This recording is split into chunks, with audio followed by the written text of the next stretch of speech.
What up, YouTube? It's Jess, your favorite recovery. Today, I have Mr. Ronald Grant here. He's going to tell you a little bit about his story and what he does. Ronald, let's tell everybody who you are and where you're from. Alright, first of all, my name is Ron Grant. I'm a recovering addict. Basically, I'm from Chicago. Moved up here like 20-some years ago. Was in the streets doing drugs. That's all I knew all my life, was doing drugs, gang banging, doing whatever it takes to get drugs. I've been clean. January 21st, it'll be 9 years. In 2015, I caught a case. I got caught with some drugs, and I said to myself, when the police put the handcuffs on me, here I go again, going back to the penitentiary. At that point, I lost the desire. Once the police put the handcuffs on me, I don't know what, it had to be God, because at that point, I said, this is my last time going through this. When they put the cuffs on me, when I finally made it to the police station or whatever the case may be, I overdosed. I had been up like 5 days, and you know how, I don't know, when the police grabbed me, I knew it was over. So when I got to the back and I got in lockup, for some reason, I overdosed. I didn't do any more drugs, it's just that I had been up 5 days. So once it dawned on me that ain't no more getting high, it's over with, I guess my body went into overdose. Anyway, I ended up going to jail. Fortunately, I ended up getting out of jail. And when I got out of jail, I said to myself that I wanted to change my life. So what I did, I walked into treatment. I walked in a treatment facility. The name of the facility that I walked into is Mac Talbot. When I went to Mac Talbot, my counselor at the time, I knew he had been in treatment before with me. I've been to treatment like 2 times before then. My PO sent me to treatment. So I literally went into treatment on my own. And when I got there, one of my old roommates from years ago when I was in treatment, he was a counselor there. And I formed a relationship with him, and I asked him, I said, hey man, how did you become a counselor? He said, the first thing I did was stop using drugs. The next thing I did, I signed up for school. So anyway, I completed treatment at Mac Talbot. I think at the time he was doing like 4 months of treatment. Once I completed that treatment facility, I went to this place called Our Safe Place. First of all, Our Safe Place is a sober living. It's a place where recovering addicts go after they complete treatment. So it's basically designed for you to go to a place like that so you won't have to go back to old people places and things. So immediately when I went to Our Safe Place, I signed up for school. I went to MATC. I signed up for the Human Service Program. And once I signed up for the Human Service Program, I completed the program. And then I became a counselor. Now remember, I was an addict all the way up until the police put the handcuffs on me that day. And I made that decision to stop getting high. So I didn't know nothing about school. I had got a GED in the penitentiary years ago in Chicago. I've been to prison 7 times. When I walked into MATC, I walked up to the desk. I told them I wanted to go to school to be a drug counselor. I don't know the first thing to do. I don't know how to sign up for school. I don't know how to turn on a computer. I don't know how to do nothing. Well, anyway, make a long story short, they helped me through the whole process. Once I got in school, I actually liked the school. I got all A's and B's. I graduated, I think my grade point average was like a 3.7, maybe a 3.8. Anyway, I refused to lose from that point on. I was determined to complete anything I. So, like I was saying, when I started school, I'm an addict. So I got addicted to going to school, not missing a class, getting all A's and B's. I also got me a sponsor, started making meetings on a regular basis, and I stayed at Our Safe Place for 2 years. I was fortunate enough to meet a guy by the name of two people in my life I was fortunate enough to meet, and I think actually 3. And it's probably more than that, but these 3 people are real important to me. My sponsor is number 1, Mark, and then Antonio, and then Andy Liz. Those 3 people helped me get to where I am today. Antonio gave me a job. Mark kept me on my toes as far as the program goes, Narcotics Anonymous. I'm a member of Narcotics. Without Narcotics Anonymous, I wouldn't be here. Antonio, he helped me in a whole lot of ways as far as a job, just being there for me when I get in situations in life that I ain't never been in before. I'm able to call him and he kind of like walk me through, because you know the way I know how to deal with stuff in the past with violence. That's the only way I know how to deal with life issues when they come up. So today, I ain't got to use violence. I use other resources that I have. Anyway, Andy, I stayed at Safe Place 2 years, and I went to Andy list. I couldn't pay rent after my 90 days, because you get 90 days rent free, and then you got to have a job, and then you got to start paying your own rent. So I told him I'm in school, and when I get my student loan money, I can pay my rent. He said, okay. The first time I came to him, I paid him. I think I owed him maybe like $800 or whatever the case may be, maybe a little more than that. The next time I owed him probably like $1,800. So when I brought the money into him the next time, he said, you know what? Long as you stay in school and get straight A, long as you stay in school and complete school, you don't have to pay rent no more. So I was fortunate enough that way, you know. So that kind of like, that helped me a whole lot, because I didn't have to go to school and get a job, even though I got a job. I ended up getting a job working for the same treatment facility that I went to treatment in, and I've been there ever since. I think I've been on my job, I've been clean 9 years. I want to say I've been on my job like 7 years.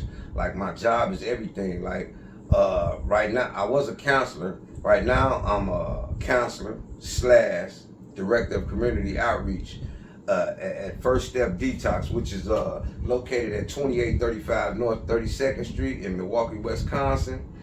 What we do at Detox, it's free, first of all. Jess told me don't look at this paper, but I'm gonna read this off for you right quick. It's free of charge. Detox service for all Milwaukee County residents. No insurance required, right? For opioid, alcohol, prescription, and street drug detoxification. You don't need no appointment. We 24/7. If you know anybody suffering from the disease of addiction, from alcohol, eating, drugs, pills, I don't care what it is. Like, tell them they can come to 2835 North 32nd Street, and we can get them the help that they need as far as inpatient, outpatient. We also do med management through telehealth. And our main location for telehealth is located on Howell Street. It's 4650 South Howell Street in Milwaukee, Wisconsin. And the number is 414-376-5577.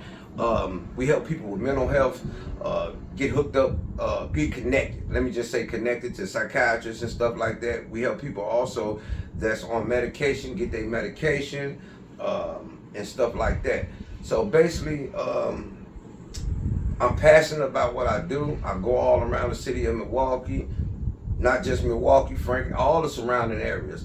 And I see people like standing on corners or whatever. Sometimes I might buy them some cigarettes, but my main goal is to let them know that it is help, and that there are people out here that is willing to help you. So, you know, I do a lot of things like pass out clothes, just try to be there for people when they're ready to go into treatment.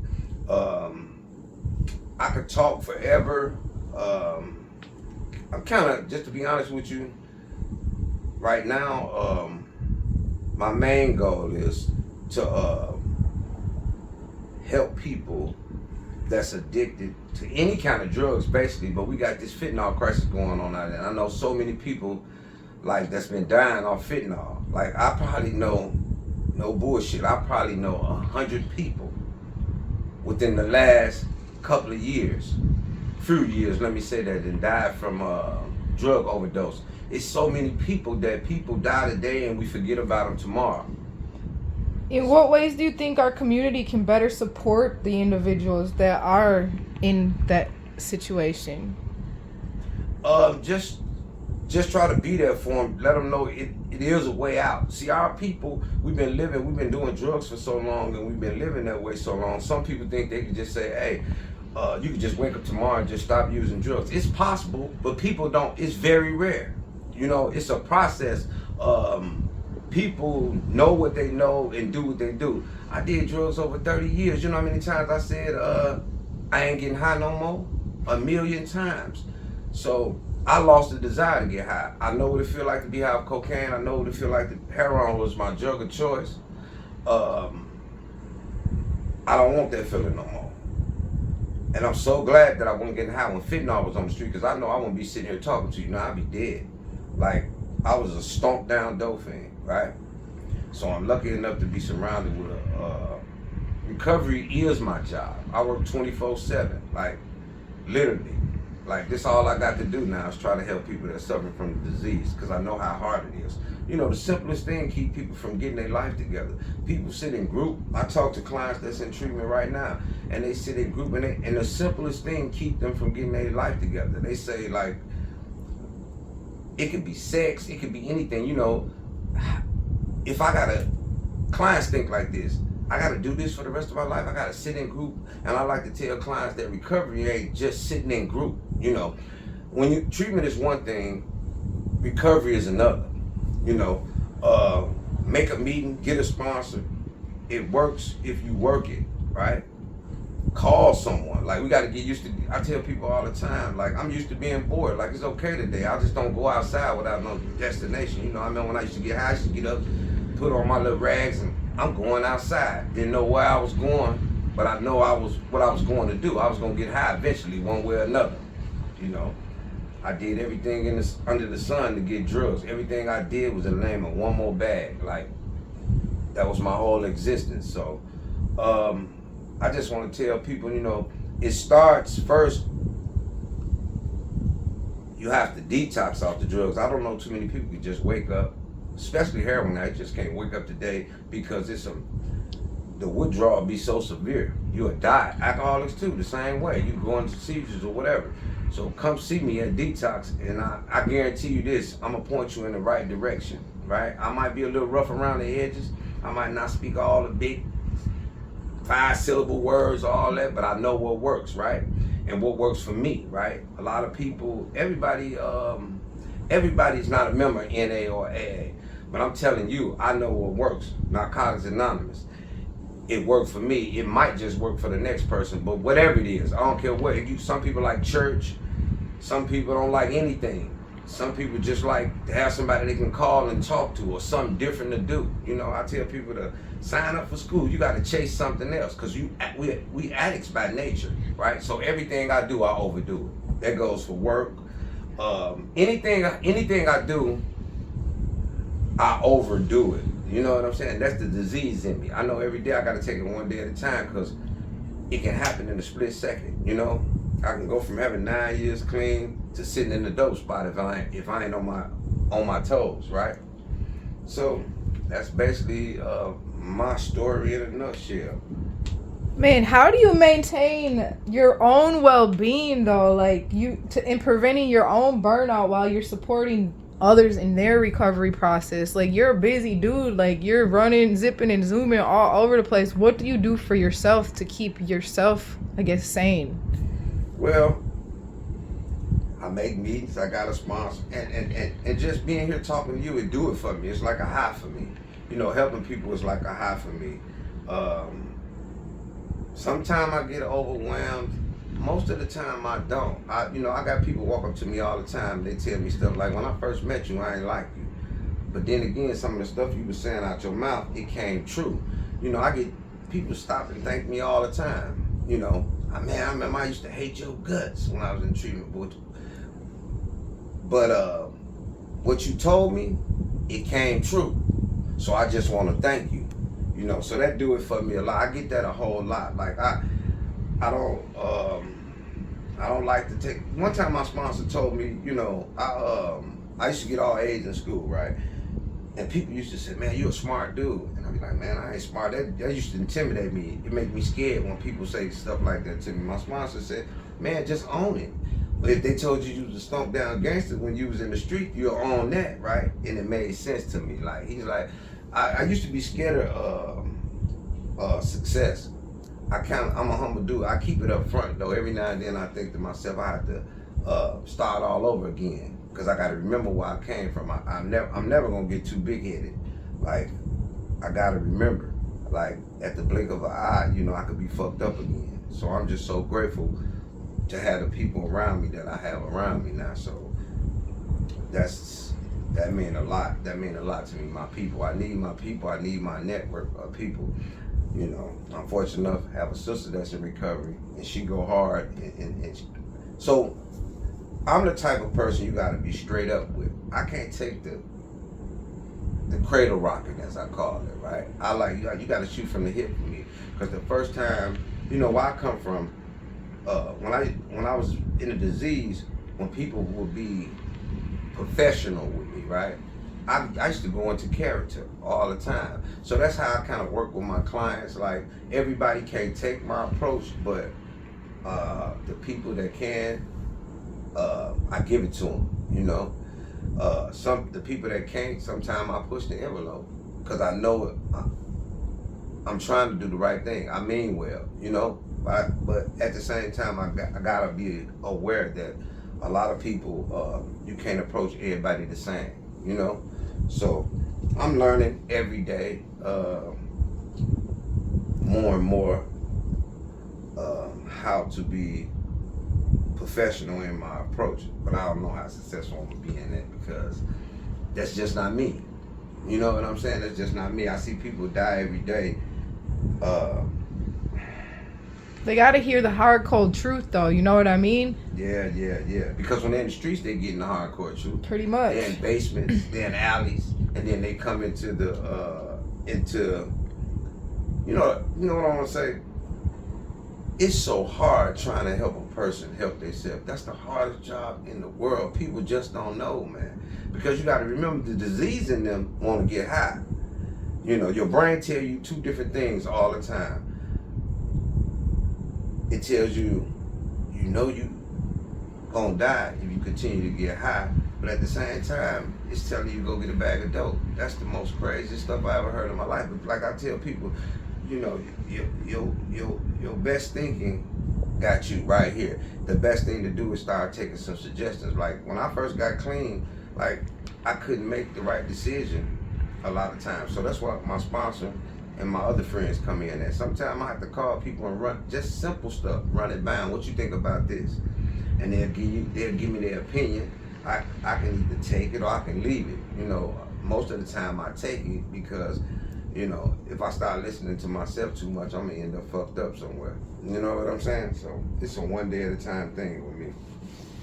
I just have a few more questions for you, and then we can get you out of here. What advice would you give to other counselors who may be supporting individuals through similar journeys of their addiction? What would I tell other counselors? When you know a client bullshitting, call them on their bullshit. Don't put, because it's their life, right? It's their life. You know, so many people leave out the counselor's office and go right out the door, and they dead, right? If you know they trying to blow smoke, call it right then and there, right? I mean, that's the best thing I can tell them. That's just my approach. I'm gonna call it right there. I'm not gonna let you get away with it, because it's gonna cost you your life. You know what I'm saying? I hate people to sugarcoat stuff. Just tell them, right? Because you know, we have a tendency of, like I said earlier, when people come at us as addicts on a professional level, we go into character, right? So, and a lot of times, if a client says some stuff to me that don't make sense, I'm gonna let them know. I'm gonna break it all the way down for them. Come on, man, knock the bullshit off, right? But I got other people that I've seen in the past. They get a client the impression that they buying the bullshit, right? I'm not gonna do it, right? That's just me. All right, and what would you tell somebody out here who is still addicted to drugs? What advice could you give to them?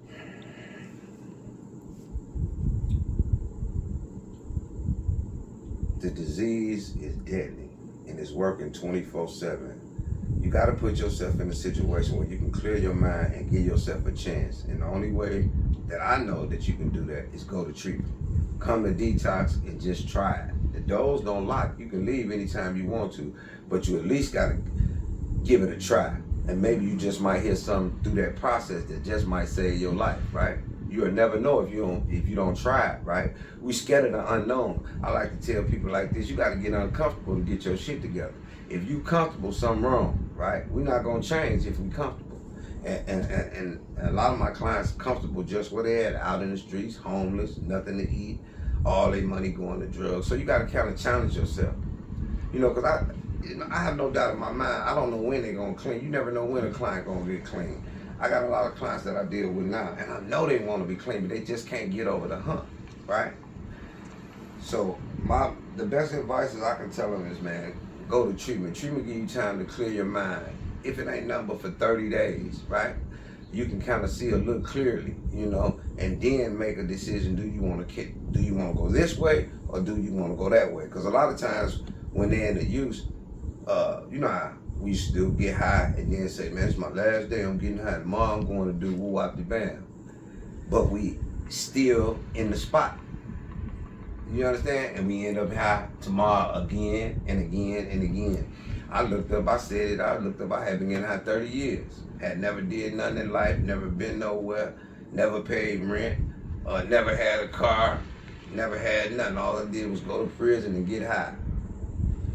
So, up until 9 years ago, right? I ain't never been no dumb person, but I had never tapped into my me. I didn't even know who I was. I thought I was a stoned down gangster. Come to find out, I'm real humble. I'm a soft guy. I'm real scary. I don't want no smoke, right? So my main goal every day is to stay clean first and foremost, and to get home, without any problems, without any, without any confrontation. We know that's impossible, but that'd be my goal when I leave at the house in the morning, to make it back in one piece and with a clear conscience. I try to be a man of my word. Whatever I say out my mouth is what it is. I'm real strong about that, because that's my name. Today, my name worth more than any amount of money in the world, right? So I try to be a man of my word. That's my main thing, right? Be where I'm supposed to be when I'm supposed to be. Like I'm supposed to be here now. You see, I was here, right? Because I gave you my word, I'll be here. So that's what's up. All right, Ron, I want to really thank you again for coming here, taking the time out of your day to give, my channel a little bit of hope here. You guys, there is treatment available. You just have to want it. Open your mouth. Closed mouths don't get fed. Treatment is 24/7. Detox, okay? I will have all the information in the description below. I will have Mr. Ronald Grant's phone number on there. I will have First Steps phone number on there. And any other resources I have available will be linked in the description below. You guys, thank you so much for tuning in. Like the video, subscribe. Come see me. Let's go. Thank you again, Ronald.